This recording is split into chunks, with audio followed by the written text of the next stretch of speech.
만약 오늘 밤이 당신의 마지막 밤이라면, 새벽에 눈을 뜨지 못한다면 지금 이 순간 가슴속에 떠오르는 하나님의 말씀이 있으신가요? 우리는 언젠가 이 땅을 떠나야 합니다. 누구도 예외가 없습니다. 하지만 떠나는 그 순간 우리를 지탱해 줄 하나님의 말씀이 가슴속에 남아있다면 얼마나 든든할까요? 안녕하세요. 저는 세 자녀를 키우며 30년간 신앙생활을 해온 평범한 50대 주부입니다. 특별한 신학 지식도 없고 목사님처럼 말씀을 잘 전하지도 못합니다. 하지만 저는 성경을 매일 새벽 한두 시간씩 읽으며 30번을 통독했습니다. 오늘은 수천 개의 성경 구절 중에서 제가 인생의 마지막 순간이 다가올 때 가슴에 품고 가고 싶은 7가지 말씀을 나누려 합니다. 여러분께 묻고 싶습니다. 당신은 죽기 전에 꼭 붙잡아야 할 말씀을 가슴속에 새기고 있으십니까? 교회를 다니고 예배를 드리지만 막상 그 순간 우리의 심장을 울리는 말씀 한 구절이 없으시다면 여러분은 인생의 가장 중요한 것을 놓치고 있는지도 모릅니다. 부디 끝까지 함께 해주세요. 이 말씀을 통해 하나님께서 여러분에게 무엇을 말씀하고 계신지 깊이 깨닫게 되실 겁니다. 그리고 영상 마지막에는 제가 30번 성경을 읽으며 발견한 정말 도움이 되는 성경 읽기 꿀팁도 나눌 예정이니 절대 중간에 나가지 마시고 끝까지 함께 해주세요. 또한 여러분이 가슴속에 새기고 있는 하나님의 말씀도 댓글로 함께 공유해 주세요. 저도 아직 배우고 있는 사람입니다. 함께 나누면서 더 깊이 깨달아가면 좋겠습니다. 그럼 지금 시작하겠습니다. 첫 번째 말씀은 갈라디아서 2장 20절입니다. 내가 그리스도와 함께 십자가에 못 박혔나니 그런즉 이제는 내가 사는 것이 아니요 오직 내 안에 그리스도께서 사시는 것이라. 이제 내가 육체 가운데 사는 것은 나를 사랑하사 나를 위하여 자기 자신을 버리신 하나님의 아들을 믿는 믿음 안에서 사는 것이라. 갈라디아서 2장 20절은 사도 바울이 갈라디아 교회 성도들에게 신앙의 본질을 설명하면서 한 고백입니다. 갈라디아 교회는 당시 유대율법주의자들의 가르침과 복음의 본질 사이에서 혼란을 겪고 있었습니다. 일부 유대인들은 예수 그리스도를 믿어도 여전히 율법을 지켜야 구원을 얻는다고 주장했지만 바울은 이것이 복음을 왜곡하는 것이라며 강하게 반박했습니다. 이 구절에서 바울은 자기 자신이 그리스도와 함께 십자가에 못 박혔다고 말합니다. 이는 옛자아 즉 죄된 자아가 예수님의 십자가에서 죽었음을 의미합니다.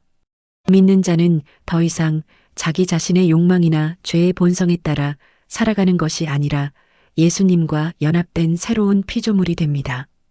제가 이 말씀을 처음 진짜로 깨달은 건 2015년 늦가을이었습니다. 남편의 사업이 어려워지기 시작했어요. 20년 동안 일궈온 회사가 조금씩 무너지고 있었습니다. 처음에는 일시적인 어려움이라고 생각했는데 점점 더 힘들어졌어요. 밤마다 남편과 함께 걱정하고 기도했지만 상황은 나아지지 않았습니다. 그때 저는 너무 내 힘으로만 해결하려고 발버둥 쳤어요. 이것저것 알아보고 사람들 만나고 돈을 빌리려고 뛰어다녔습니다. 그런데 어느 날 새벽 기도하다가 이 말씀이 제 가슴에 꽂혔어요. 내가 그리스도와 함께 십자가에 못 박혔나니. 그 순간 깨달았습니다. 아, 내가 너무 내 방식대로만 살려고 했구나. 교만했던 제가, 돈과 명예를 의지했던 제가 먼저 죽어야 하는구나. 그날 이후 저는 달라졌습니다. 물론 상황이 바로 좋아진 건 아니었어요. 하지만 제 마음이 변했습니다. 아침마다 이 말씀을 고백했어요. 오늘도 내가 사는 것이 아니라 그리스도께서 내 안에 사신다고요. 결과는 하나님께 맡기고 저는 그저 오늘 하루 그리스도인답게 살자고 다짐했습니다. 신기하게도 그렇게 제 마음을 내려놓고 하나님께 맡기니까 조금씩 길이 보이기 시작했어요. 뜻하지 않은 곳에서 작은 일거리가 들어오고 오래전에 빌려줬던 돈이 돌아오고 생각지도 못한 도움의 손길들이 나타났습니다. 완전히 회복되는 데는 2년 정도 걸렸지만 그 과정에서 저는 정말 많이 성장했어요. 제 힘으로 사는 게 아니라 그리스도께서 제 안에 사신다는 걸 진짜로 경험한 거죠. 이 말씀이 오늘날 우리에게 주는 의미는 무엇일까요? 우리가 직장에서, 가정에서, 일상에서 살아갈 때 그리스도가 내 안에서 살아계신다는 사실을 기억해야 합니다. 삶의 목적이 나 자신이 아니라 예수님의 뜻을 따르는 삶이어야 합니다. 더 이상 세상의 가치관에 따라 흔들리는 존재가 아니라 그리스도 안에서 새로운 피조물로 살아가야 합니다. 두 번째 말씀은 빌립보서 4장 6절부터 7절입니다. 아무것도 염려하지 말고 다만 모든 일에 기도와 간구로 너희 구할 것을 감사함으로 하나님께 아뢰라. 그리하면 모든 지각에 뛰어난 하나님의 평강이 그리스도 예수 안에서 너희 마음과 생각을 지키시리라. 빌립보서는 사도 바울이 감옥에서 빌립보 교회에 보낸 편지입니다. 바울은 이 편지를 통해 기쁨과 감사 그리고 신앙의 본질을 강조했습니다. 특히 빌립보 교회는 바울과 깊은 관계가 있었고 그를 물질적으로 지원하던 교회였습니다. 당시 빌립보 성도들은 외부의 핍박과 내부적인 어려움으로 인해 두려움과 염려를 느끼고 있었습니다.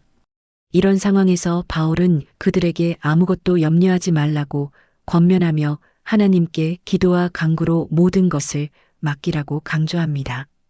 바울 자신도 감옥이라는 극한의 상황 속에서도 평안을 유지하고 있었으며 그는 그 비결을 빌립보 성도들과 나누고자 했습니다. 이 구절은 단순한 위로의 말이 아니라 그리스도인의 삶 속에서 염려를 극복하는 실제적인 방법을 가르쳐 줍니다. 인간은 본능적으로 걱정하는 존재입니다. 우리는 미래에 대한 불확실성, 재정적 문제, 건강 문제, 인간관계 등 수많은 문제로 인해 염려합니다.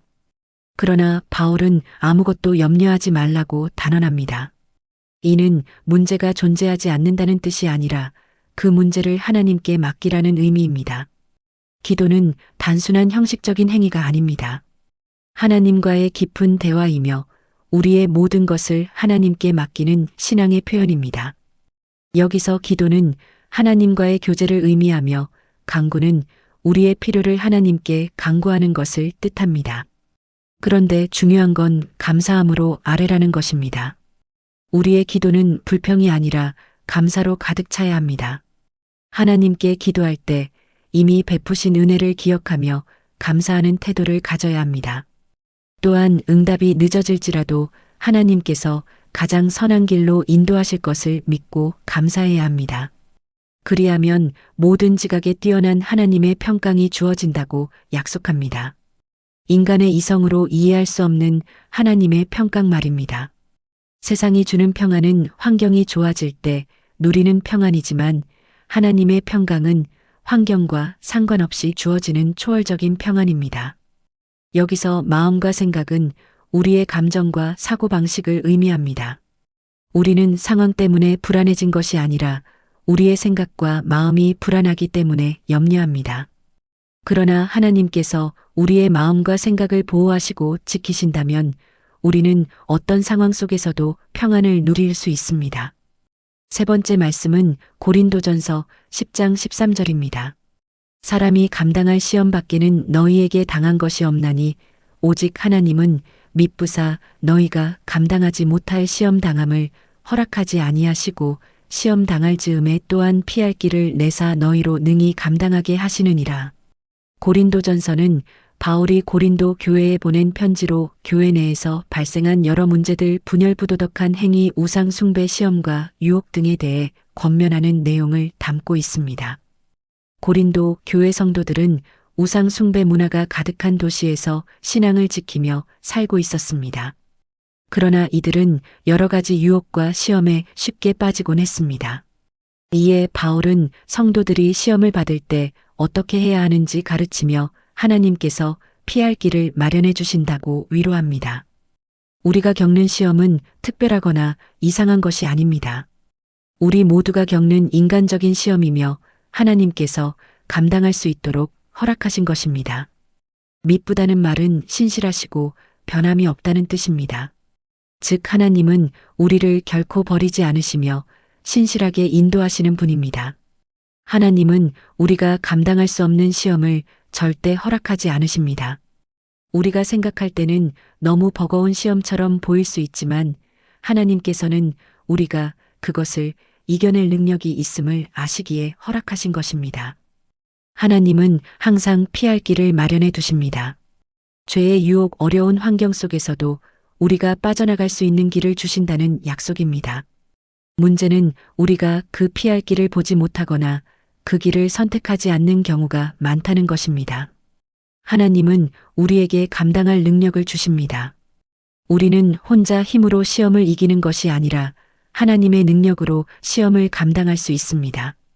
네 번째 말씀은 시편 46편 1절입니다. 하나님은 우리의 피난처시요 힘이시니 환난 중에 만날 큰 도움이시라.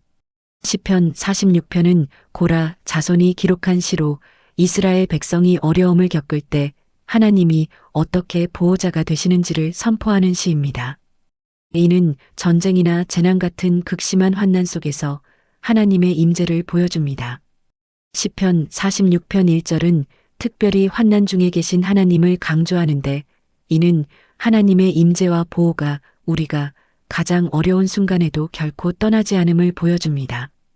피난처라는 말은 적들이 공격할 때 안전하게 숨을 수 있는 성이나 요새를 의미합니다. 다시 말해 하나님은 우리가 절망하거나 두려울 때 도망가야 할 대상이 아니라 우리가 그 안에서 안전을 누릴 수 있는 분이십니다. 환난 중에 만날 큰 도움이시라. 하나님은 단순히 멀리 계신 분이 아니라 지금 이 순간에도 우리와 함께 하시는 분입니다. 우리가 고통과 어려움을 겪을 때 하나님은 결코 우리를 외면하지 않으십니다. 어려움이 닥쳤을 때 우리는 먼저 무엇을 찾습니까? 세상의 방법을 먼저 찾습니까? 아니면 하나님을 먼저 찾습니까? 경제적 어려움, 건강 문제, 인간관계에서 어려움을 겪을 때 하나님을 우리의 피난처로 삼아야 합니다.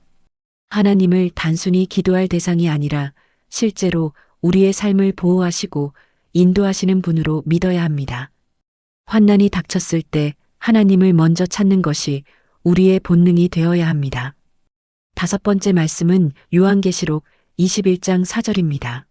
모든 눈물을 그 눈에서 닦아주시니 다시는 사망이 없고 애통하는 것이나 곡하는 것이나 아픈 것이 다시 있지 아니하리니 처음 것들이 다 지나갔음이러라.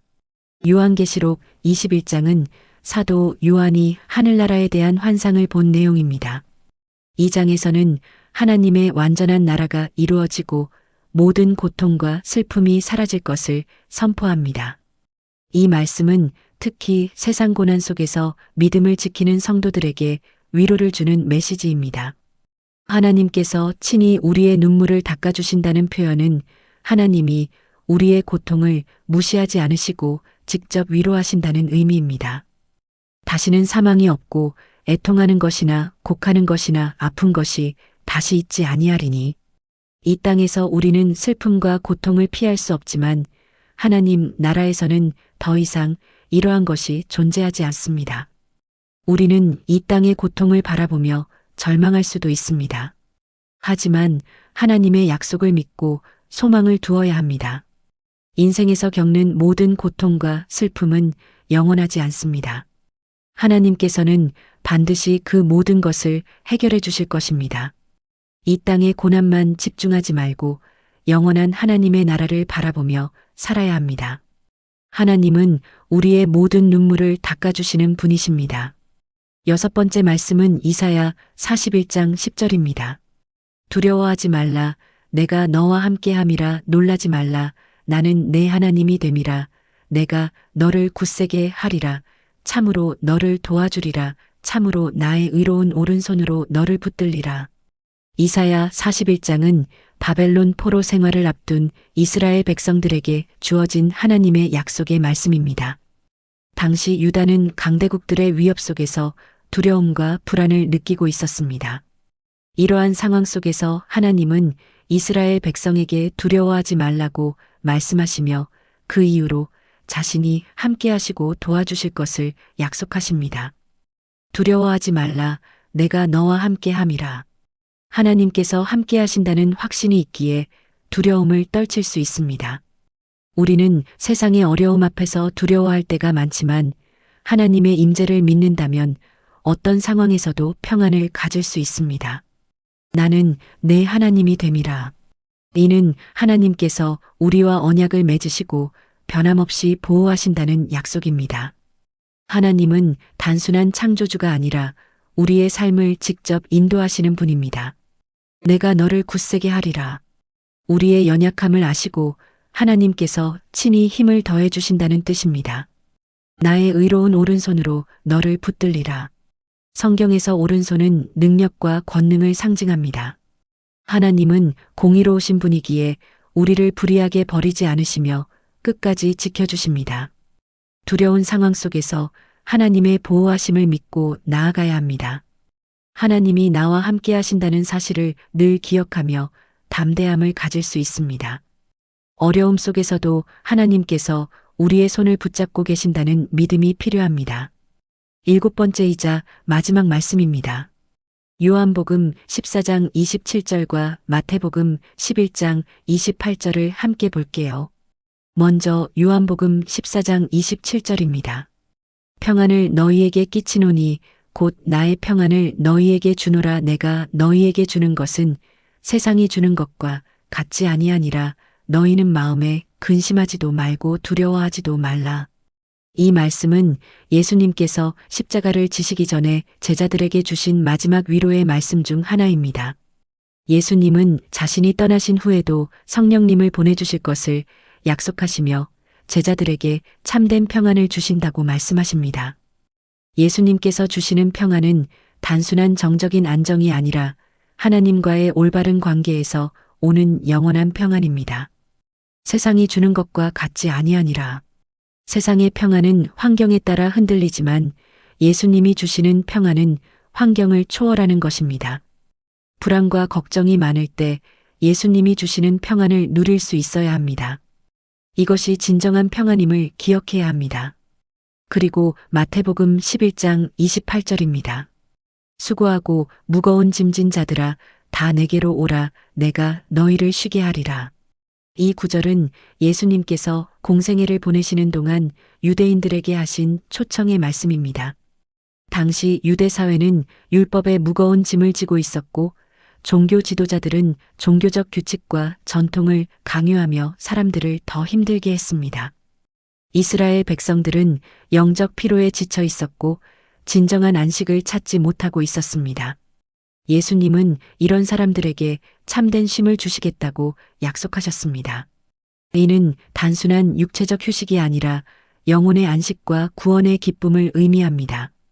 여기서 짐은 죄의 무게, 율법의 부담, 삶의 고난 등을 의미합니다. 예수님은 이러한 짐을 지고 힘겨워하는 모든 사람들을 초청하시며 자신의 품으로 나아오라고 말씀하십니다. 내가 너희를 쉬게 하리라. 인간의 노력으로 얻을 수 없는 영적 평안과 쉼을 예수님께서 주신다는 약속입니다. 예수님을 믿고 따를 때 세상의 짐에서 해방되어 진정한 안식을 누릴 수 있습니다. 오늘 제가 성경을 읽으면서 항상 가슴속에 새기며 간직하는 성경 구절 7가지를 알려드렸습니다. 이 7개의 구절은 수천 개의 절 중에서 제가 선택한 일부분이기에 당연히 여러분의 마음에 깊게 박히지 않을 수도 있습니다. 그러면 저에게도 알려주세요. 저는 아직도 성경을 읽으면서 배우고 있습니다. 댓글로 여러분이 가슴속에 항상 새기며 가지고 계시는 하나님의 말씀 구절을 저에게도 알려주셔서 함께 깊은 깨우침을 받을 수 있게 해주세요. 제가 30번 성경을 읽으며 발견한 특별한 팁 하나 알려드릴게요. 성경을 읽을 때 펜을 들고 읽으세요. 그리고 마음에 와닿는 구절이 있으면 밑줄을 긋고 옆에 날짜와 함께 그때 내 상황을 메모해 두세요. 나중에 그걸 다시 읽으면 하나님께서 내 인생에서 어떻게 일하셨는지 보여요. 이게 정말 큰 힘이 됩니다. 또한 같은 구절을 여러 번 읽을 때마다 다른 날짜에 다른 색깔 펜으로 밑줄을 그어보세요.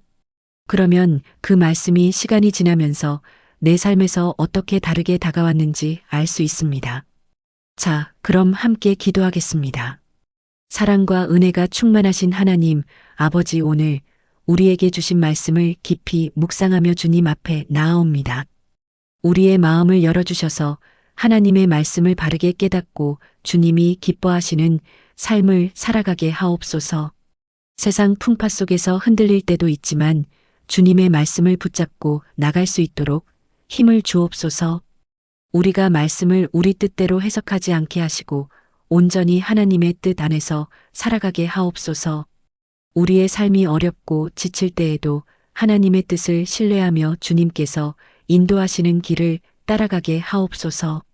우리의 생각과 계획을 내려놓고 오직 하나님의 말씀과 성령의 인도하심을 따르게 하옵소서. 하나님, 우리에게 지혜를 주시고 분별력을 주셔서 하나님의 뜻을 온전히 깨닫게 하시며 그 뜻대로 순종하는 믿음을 허락하여 주옵소서. 우리의 삶이 하나님을 영화롭게 하며 세상의 빛과 소금이 되게 하옵소서. 오늘 이 자리에 함께한 모든 이들의 마음을 만져주시고 그들의 삶에 하나님의 은혜와 평안을 더하여 주옵소서.